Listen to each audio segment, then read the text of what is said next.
Okay mga ka-4th District, kung kanina, real talk, ngayon naman, trash talk. Aning! Kakasaka ba sa bardagulan? Laban ako dyan! Laban ako dyan! Balagbag to eh! Ito Balagbag to, hindi binibenta sarili. Pasensyahan pero walang pasensyahan to. Takot yan takot yan, Kiko Hindi, syempre. Kiko Matos to eh. Gusto ko yung mga tanong pang Kiko Matos. Okay, laban! Kasi may mga nag-research ako eh. Ang nasagap kong balita ay babaero ka daw. Mapagmahal lang ako, Kiko. Mapagmahal. Mapagmahal. Okay, mapagmahal. Ilan na ang naging anak mo? 30. Baka maging Grabe. 30. Baka maging 31 pa. Bakit? Nakakita ako ng maganda sa bando, Kiko. Ang gaganda pala ng babae doon. Baka mapasayaw ako sa San Pascual, Bailon. Baka mapasayaw ako doon. Biro lang. Pero tayo ay naging responsableng ama sa lahat ng ating mga anak. Walang masasabi. Pero ngayon, bumuo tayo ng pamilya dahil nakita ko yung mga maling pinagdaanan natin.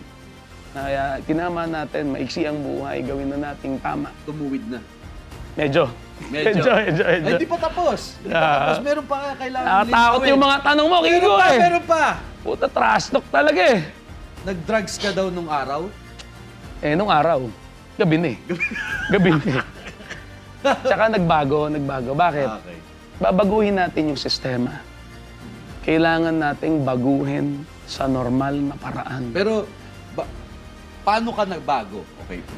Okay, sinasabi mo, babaguhin mo yung sistema, pero, babayero ka nung araw, nag-drugs ka nung araw, ano nagbago?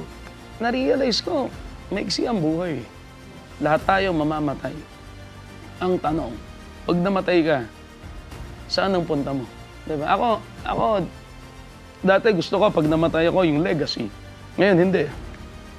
Gusto ko, pag namatay ako, kasama ko Panginoon. Pero, ang gusto kong malaman din kasi talaga, kailan ka nagbago? Nung nakulong ka ba nung araw? Nakulong ako, kulang 2 taon, Kiko.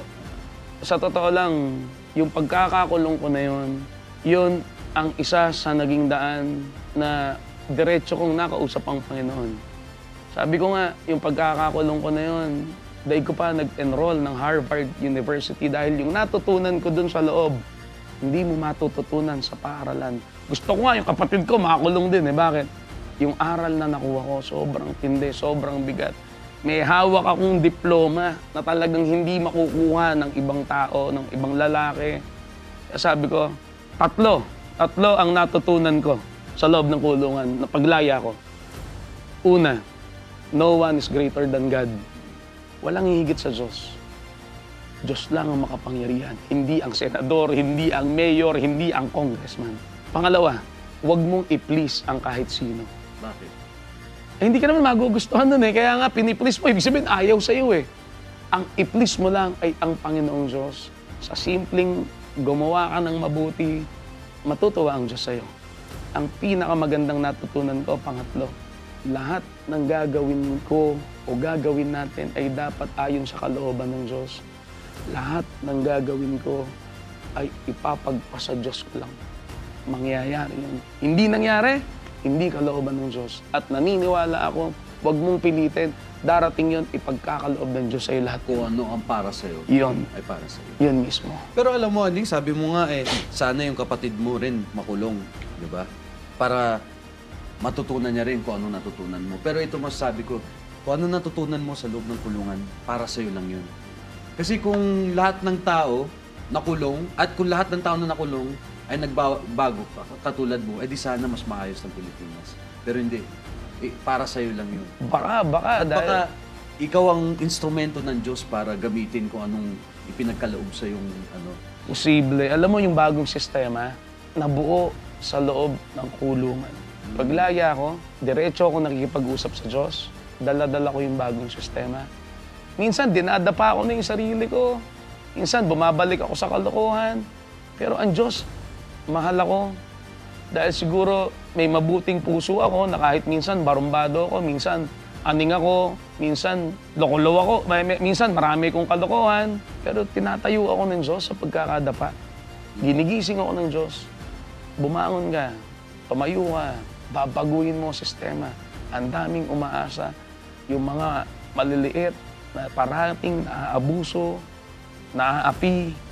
Tinatawag ako, pakiramdam ko, kailangan ako. Pero at tanong ko, paano mo gagawin yan? Balita ko, barumbado ka daw.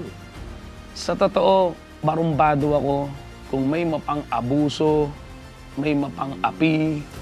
Kahit ikaw siguro Basta't may makita kang mapang-apit abusado, magiging barumbado ka. Bata pa ako, tagapagtanggol na ako ng naapi. May namolestya sa amin. Kinukuha ko, ginagapos ko yun. Hindi ako nahihiya. Merong mga extortionist, kidnapper, kahit mga alagad ng batas pa yan. Kinakastigo ko yun. Hindi pwede sa akin yan. Meron niya kagawad Diba? Inapi yung isang magbabalot. Kinastigo ko yun. Barumbado ka doon sa mga kupal ng lipunan. Exactly. Mapagsamantala ng kapwa. Pagka ikaw ay mapagsamantala, mapang-abuso, ay patay kung patay kami doon. Yung buong aning squad, patay kung patay kami. Ikaw yung bully ng mga bully. Ganon. No? Ganda nun Ako ang bully ng mga bully. Kasi, baka. Kasi sabi mo parang nakaka-relate ako kung ganun man ako Kasi ako yung bully ng mga bully. Diba? Mga papansin sa internet nakakala mo aangas nila. Barumbado ka doon. Pag tinapatan mo ng totoong may angas. Chochope, diba? no? Kaya kailangan talaga ng isang katulad natin o isang katulad mo na may tumatapat sa mapang-abuso, mapanlinlang. Tama ka Tama ka. Dapat may katapat sila Pag hinayaan natin sila, habang buhay silang aabusuhin ka. Natutunan ko, hindi ko nga alam kung tama ito Eye for an eye, tooth for a tooth. Kung ano ginawa sa'yo, gawin mo din. Hindi revenge. Bakit? Kaya ako gagawin yon para matuto siya na huwag niya nang gagawin ulit yun. Parang pag kami, may nang walang ya dito sa amin sa Marilao, walang iing ko rin talaga. Sorry sa term, kung may nangupal, kukupaling ko din. Hindi ako kukupaling, hindi ako walang ya. Gusto mo lang Gusto ko matuto sila na huwag kayong ganyan dito. Dapat maging patas kayo. Kaya nga, kung magnanakaw ka, hindi ako payag. Diba? Congressman ka, nagnanakaw ka. Dapat ang trabaho mo ay gumagawa ng batas. So mali na magnanakaw ka. So, ang gusto mo mangyari mismo ay matuto. Imbis na ikulong lang yung tao, gusto mo matuto sila. Okay din kung makulong. Okay din kung makulong. Diba? Kung ako presidente ng bansa, halimbawa ako presidente ng republika, yung mga adik, hindi ko papatayin. Ano gagawin ko? Ipagagamot ko. Sakit yun Baka na-depress, nagka-problema, napabayaan ng pamilya, tulungan natin. Huwag nating patayin. Mali nga dating yung mga adik pinapatay kasi labag sa 10 utos yun ng Diyos Dapat doon, ang ginawa, ang pinarusahan, yung totoong sanhi ng kahirapan, o yung totoong sanhi ng krimen ay kahirapan. Ang dapat, ang parusahan, hindi adik. Ang parusahan dapat ay sino? Yung mga politiko na magnanakaw, ipakulong. Kung ako, presidente ng republika, ang gagawin ko, halimbawa, may congressman nagnakaw, 5 taon ikukulong, walang dalaw, walang katabi sa selda, walang kausap. Ang hawak, walang TV, ang hawak lang Biblia. Paglabas nun, pastor na yun, hindi magnanakaw. Diba? So 5 years, wala kang dalaw kahit Pasko. Ito, speaking of pastor, nabalitaan ko, meron ka daw binasagan ng salamin ng isang alagad ng simbahan. Totoo ba to? Idol Gio, mga intriga mo, ha? Hindi, ano lang? Baka medyo matatakot na sa akin mga Syempre, taga 4th District nito. Kikumatos ako, sinasabi ko lang kung anong sumagi sa isip ko Pero hindi ako nahihiya, hindi ako natatakot. Binasag ko yung windshield ng sasakyan ng isang pare sa Marilao. Bakit? So totoo lang, ito storya nun. Para alam ng lahat kasi napag-usapan to sa Marilao. Valentine's Day noon, magde-date kami ng girlfriend ko. Tinawagan ko yung girlfriend ko. Hating gabi na, ang sumagot si father. Ang sagot sa akin, mamaya na raw ako tumawag kasi nagro-rosaryo sila. Ba, hating gabi, Valentine's Day, kasama mo yung girlfriend ko, nagro-rosaryo kayo. Ang akala ko, ang niluluhuran lang ay puon. Yun pala kay Father na nakaluhod. Muntik ko sunugin ng kumbento talaga, Kiko. Yun ang muntik mangyari doon sa Marilao. Grabe si Father. Grabe. So, So yung mga galit ka sa mga manyakul. ay oo, dahil hindi patas eh. Kami, nanliligaw pa. Eh, si Father, automatic eh. Basbasan ka eh. Ano nangyari sa pare? Hinablaka mo ko. Pinapulis ako. Oh. Eh, dapat pagpari ka, sanay ka magpatawad. Ba't ka maghahabla? Ibig sabihin, hindi mo kayang patawarin. Gusto mo pang maparusahan ako? Di ba? Dapat patawarin mo ako. Oh. So, ang point, ba't ko sinasabi lahat ako, Kiko? Wala. Totoong tao. Wala akong pakialam sa kahit sino.